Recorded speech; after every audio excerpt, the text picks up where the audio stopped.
Sebagai negara maritim dan kepulauan terbesar di dunia, Indonesia dikaruniai potensi sumber daya kelautan dan perikanan yang melimpah.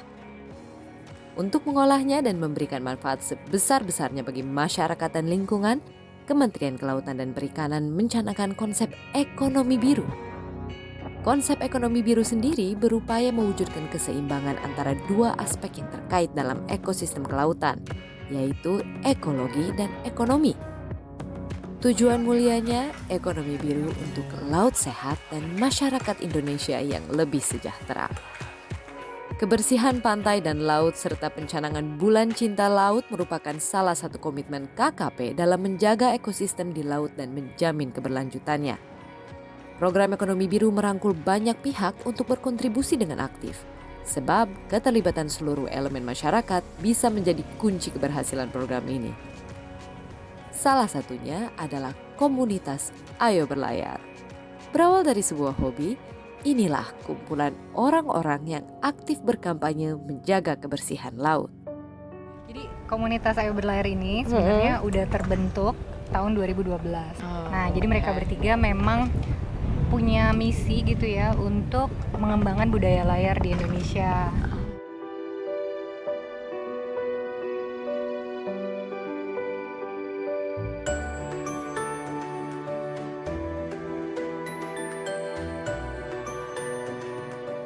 Saat ini anggota komunitas Ayo Berlayar ada 49 armada yang tersebar di beberapa lokasi di Indonesia seperti Jawa Barat, Bali, Nusa Tenggara Timur, Sulawesi Selatan, Kalimantan Timur hingga beberapa anggota internasional seperti Australia, Norwegia, dan Amerika.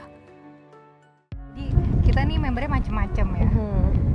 Nggak cuma boat owner, tapi juga para pemerhati layar ya, pegiat layar. Ada yang atlet layar juga, ada juga yang awam tapi memang hobiis. Dan kapal layarnya juga bukan kapal layar luar negeri gitu ya. Justru ada juga anggota kita yang pegiat kapal layar tradisional. Ini justru penting karena apa? Saya yakin di setiap pesisir pasti punya budaya layar masing-masing. Untuk secara kelestarian lingkungan, apakah berlayar juga penting gitu? Kita ada mesin untuk keluar masuk marina atau mati angin gitu ya, untuk emergency sifatnya. Tapi mostly kita mengandalkan layar angin arus gitu ya. Nah jadi secara eco gitu ya, ini lebih eco-friendly aktivitas ini. Dan juga yaitu jadinya banyak gitu. Ibarat pepatah bilang sekali mendayung 2-3 pulau terlampaui. Jadi ini sekali berlayar kita jaga lingkungan, kita dapat rasa cinta terhadap laut kita. Nah kalau kita ngomongin soal kecintaan laut nih Kak, nih kan katanya udah kerjasama juga sama KKP kan. Nah nih kerjasamanya itu sejak kapan dan bentuknya itu kayak apa sih Kak? Waktu awal-awal COVID ya. Nah kerjasama dengan KKP karena misi untuk meningkatkan awareness supaya lebih cinta laut. Kemudian juga dari segi budaya ya, budaya perkapalan, kalau nelayan dulu berlayar gitu ya, ikan, menangkap ikan dengan cara yang lebih ramah dan lain sebagainya, itu juga bisa dalam satu misi. Memang kita nggak mau gitu loh yang namanya laut kita tuh sampai tercemar.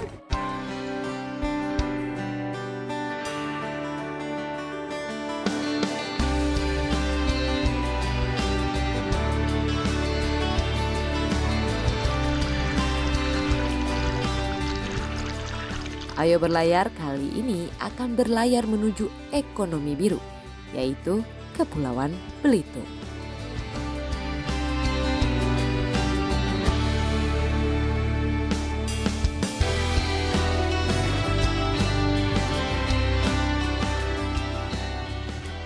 Belitung, sebuah pulau di lepas pantai timur Pulau Sumatera, memang terkenal dengan keindahan pantai dan budaya maritimnya. Sehingga tidak heran jika Belitung pada 2021 lalu dijadikan percontohan ekonomi biru oleh Menteri Kelautan dan Perikanan Sakti Wahyu Trenggono. Di balik potensi wisatanya, Belitung juga menyimpan kekayaan laut yang besar. Dan di balik keindahannya, ada konsep ekonomi biru yang memastikan kelestariannya. Di Pelabuhan Perikanan Nusantara Tanjung Pandan misalnya, Pelabuhan yang sudah eksis sejak tahun 70-an ini dari tahun ke tahun telah menjadi salah satu tulang punggung bagi ekonomi Belitung.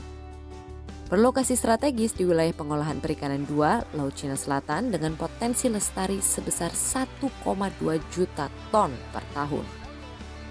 Berbagai jenis ikan laut ekonomis penting terdapat di wilayah pengelola perikanan ini seperti spesies kerapu, ekor kuning, tenggiri, kakap merah, udang-udangan, dan hewan avertebrata lainnya.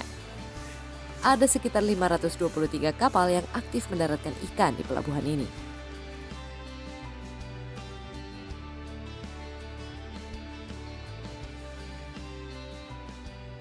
Untuk perkembangan ekonomi di sini, sektor perikanan sangat dominan juga. Mengingat di sini, khususnya di bagian pesisir, mayoritas mata pencarian di sini adalah sebagai nelayan ataupun sektor-sektor lain yang terikat dengan aktivitas perikanan tangkap pada khususnya.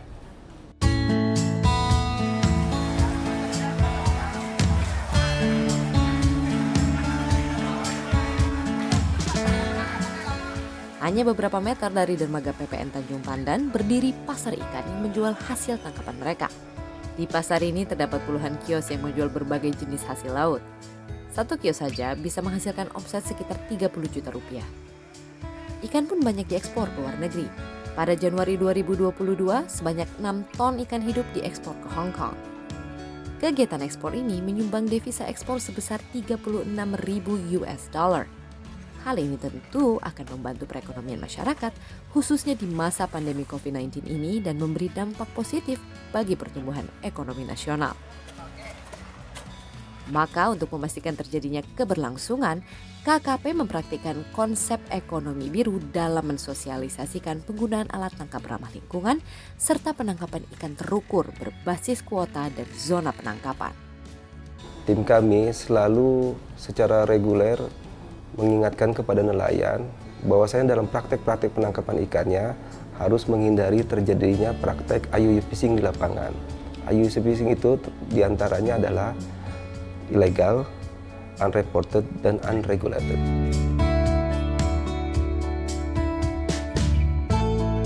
Kami sebagai unit terkecil dari Pelabuhan Perikanan di KKP bekerja sama dengan Balai Besar Penangkapan Ikan di Semarang mengintroduksi mengenai alat tangkap yang ramah lingkungan. Di antaranya salah satunya yaitu penerapan bubu lipat, di mana saat ini khususnya di kawasan Belitung yang saat ini sedang diperkenalkan di Sohagual, memperoleh hasil yang positif baik dari segi ekonomi maupun dari segi penghasilan, sehingga dapat mendongkrak pendapatan asli nelayan. Di samping alat tangkapnya juga merupakan alat tangkap yang bersifat eco-friendly atau ramah lingkungan.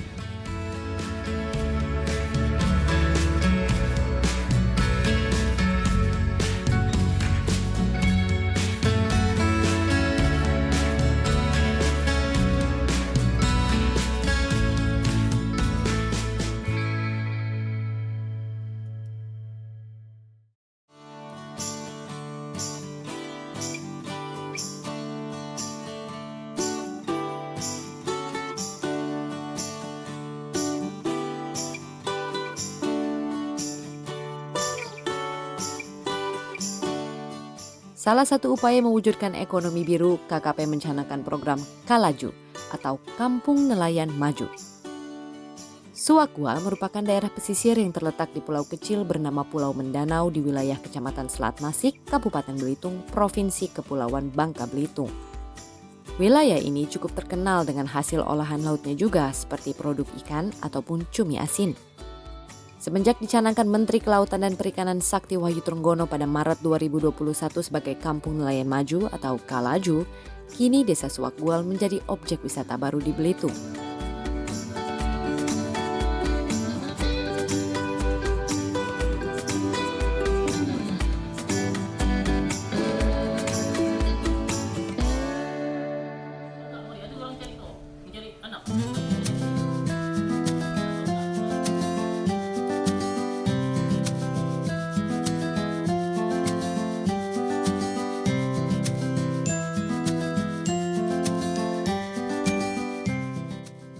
ini berkat sosialisasi dari KKP dalam memberdayakan masyarakat di kampung ini.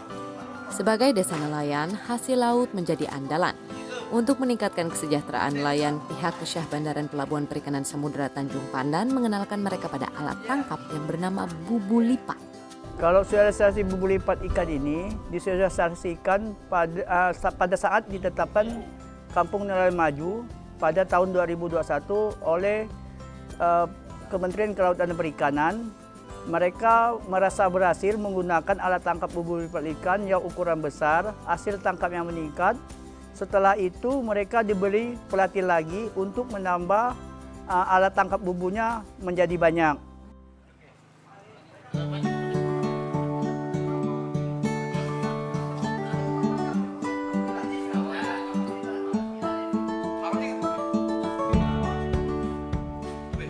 Ada sekitar 130 nelayan yang diberi pelatihan dan menggunakan bubu lipat sebagai alat tangkap mereka. Menurut para nelayan, bubu lipat memiliki ketahanan yang lebih baik daripada jaring kawat. Karena bubu lipat ini lebih mudah disimpan, digunakan, dan biaya perawatannya lebih mudah daripada jaring kawat. Cuman mungkin kami yang di sini, masyarakat belum terlalu terbiasakan. Nanti lama-lama juga biasa. Karena membuatnya ini perlu dilas, perlu segala macam. Tapi alhamdulillah kemarin kita dibantu dengan mesin lasnya sekalian. Secara biaya pembuatan pun bubu lipat lebih terjangkau. Untuk satu buah bubu lipat memakan harga sekitar Rp800.000, sementara jaring kawat bisa mencapai sekitar Rp1.700.000. Terobosan dari kita supaya mereka ini bisa membuat bubu lipat ikan ini bisa dijual ke desa-desa yang lain atau daerah Tanjung Pandan atau daerah-daerah yang di sekitar sini. Karena di sini terobosan yang pertama gitu. Harapan kami ke depan ya insya Allah kalau ini kami berhasil nanti akan diperbanyak bikinnya. Mungkin kalau kami membutuhkan modal ya kami minta dari pihak pemerintah untuk membantu modal ataukah itu berbentuk pinjaman kita nggak tahu ya. Nah, tapi kami masyarakat kalau secara modal sendiri kayaknya kalau produksi banyak nggak mampu.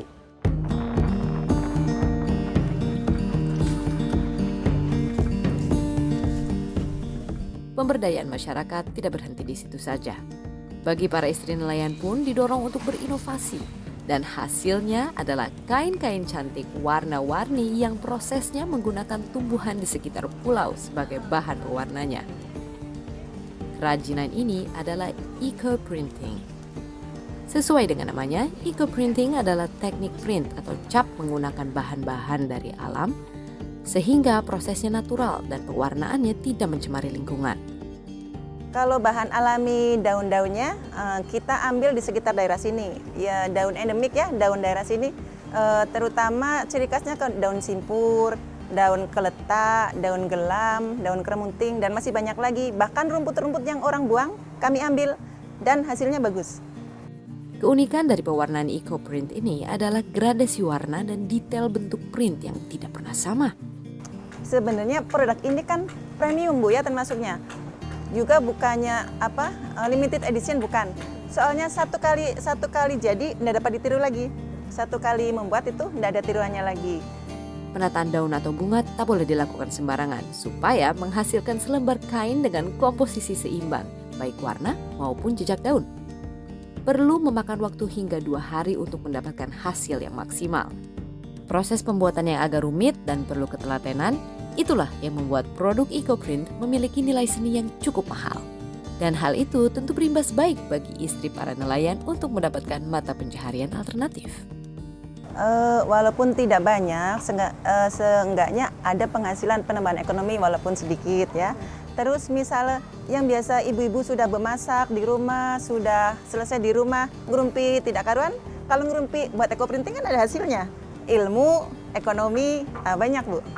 Hasil pemberdayaan wanita nelayan dalam bentuk eco-print tersebut direncanakan akan dipamerkan pada rangkaian kegiatan Presidensi Indonesia G20 pada bulan Oktober hingga November mendatang.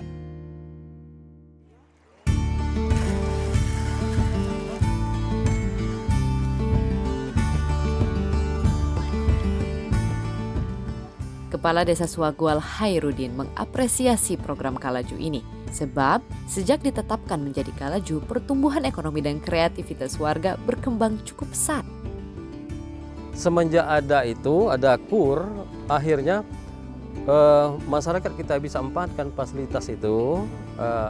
Yang semula jumlah kapal yang layak melaut itu hanya 75 kapal yang terdata di kami. Dengan adanya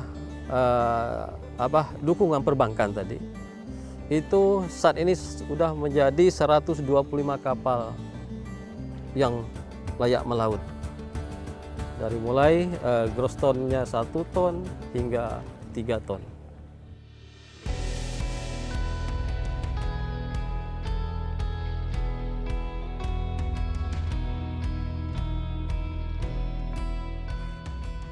Bukan tanpa tantangan tentunya. Sebagai kepala desa, Hairudin pelan-pelan mencoba merubah pola pikir nelayan mengenai konsep keberlangsungan yang menjadi inti dari ekonomi biru. Ibu-ibu walaupun bapak-bapak di nelayan itu harus berkorban waktu terutama. Ya, jadi waktu untuk belajar yang sebiasanya ini yang sejujurnya ini waktu hari ini dipergunakan mereka untuk melaut, hari ini tidak melaut. Jadi jangan dianggap bahwa ini suatu kerugian besar, tidak. Tapi ini adalah suatu kemajuan besar. Nah, kita hanya memberikan edukasi pemahaman seperti itu, karena kerja hari ini jangan kita petik hari ini hasil, tapi kita petik, coba bersabar dikit, kita petik hasilnya di kemudian hari. Hasilnya masyarakat justru bisa lebih produktif dengan membuat buku lipat maupun eco-printing. Dan yang lebih penting, mereka mulai terbiasa dengan menjaga alam.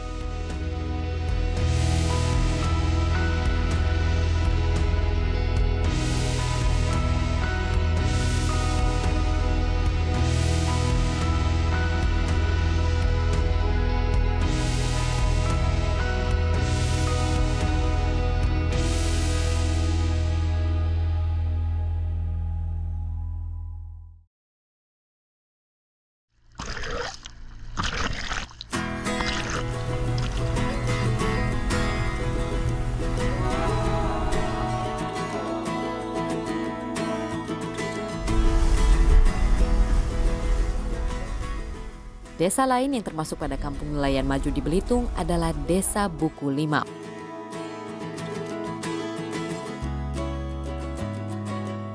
Desa dengan mata pencaharian nelayan ini terletak di Kecamatan Manggar, Kabupaten Belitung Timur. Potensi ekonomi unggulan Desa Buku Limau ini adalah di bidang perikanan. Dan potensi ini didukung oleh data luas wilayah laut 390 hektar. Dengan laut yang begitu luas, dalam program Kalaju, Desa Buku Limau sangat menjaga keindahan dan kebersihan laut serta kampung mereka.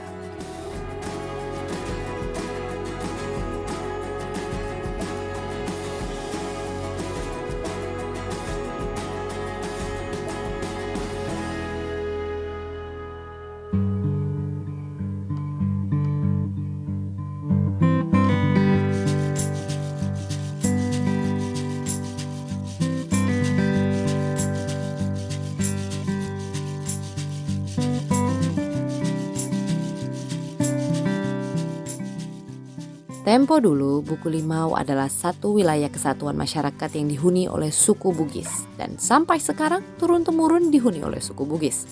Maka tidak heran jika budaya maritim di desa ini sangat kuat.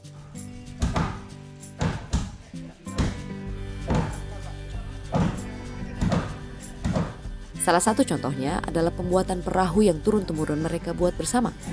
Bahan untuk membuat kapal ini mereka dapatkan dari kayu-kayu mangrove yang tumbuh di sepanjang pantai. Bahu-membahu, para nelayan ini membuat kapal yang ukurannya begitu masif. Dibutuhkan berbulan-bulan untuk mengerjakan ini. Menjaga kearifan lokal merupakan salah satu pesan yang disampaikan oleh Menteri Kelautan dan Perikanan Sakti Wahyu Trenggono dalam kunjungannya.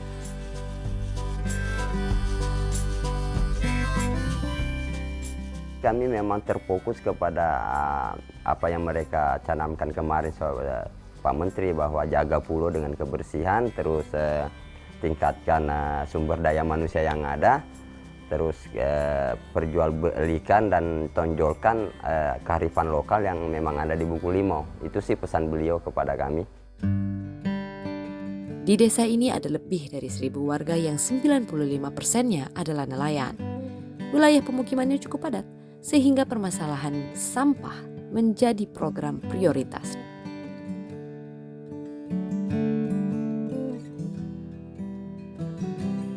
Untuk memajukan desa ini pertama kebersihan, Bu. Jadi kami sempat menggandeng berbagai macam instansi untuk mengajari kami untuk mengelola sampah, terus perkembangan intensif untuk penjaga atau tukang kebersihan di pulau kami akan tambahkan ke depan juga. Ibaratnya gajinya selama ini mungkin merasa dia kecil, kami usahakan untuk menaikkan supaya mereka itu ada rasa kepedulian lebih untuk membersihkan pulau ini. Di samping itu ya memang kebersihannya bukan hanya peran mereka, sebenarnya peran kita semua lah. Cuman merubah itu mungkin warga selama ini kan tidak pernah ditata untuk menjaga itu, Bu. Tapi sedikit demi sedikit kuliah perubahannya, mereka udah tidak berani buang sampah sembarangan.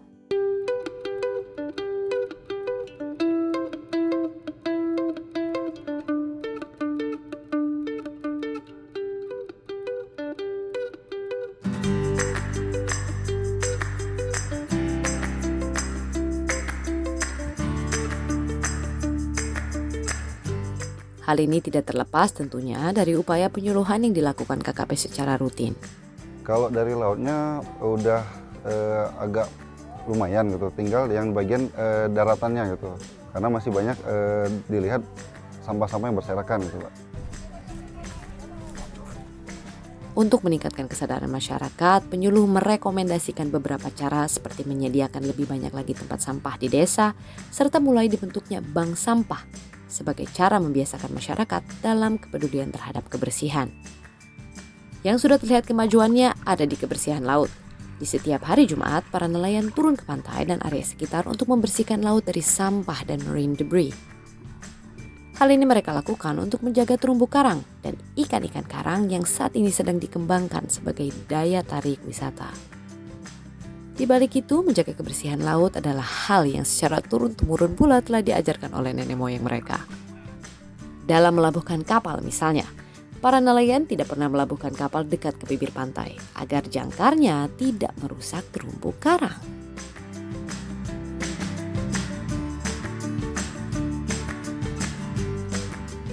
Ini kan untuk anak cucu nih, laut ini. Jadi kita nih orang tua harus menjaganya dari sekarang. Jadi untuk kedepannya anak cucu kita bisa merasakan kembali hasil laut, tangkapan laut kita ini.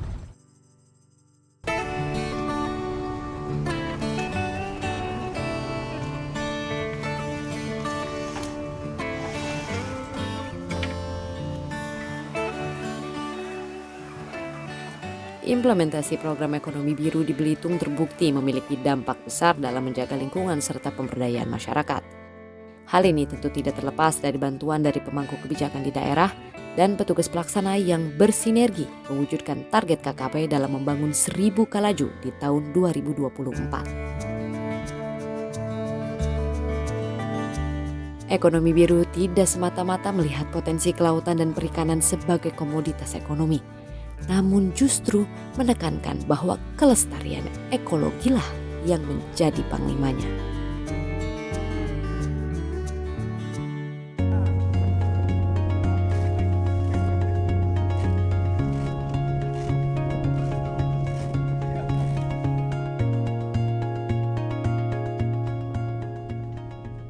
Laut adalah sumber kehidupan bagi masyarakat maritim. Ada banyak asa di dalam-dalam dan birunya laut. Ekonomi biru adalah bentuk terima kasih dan syukur yang perlu dilakukan agar manusia dan laut bisa selalu hidup berdampingan dengan harmonis.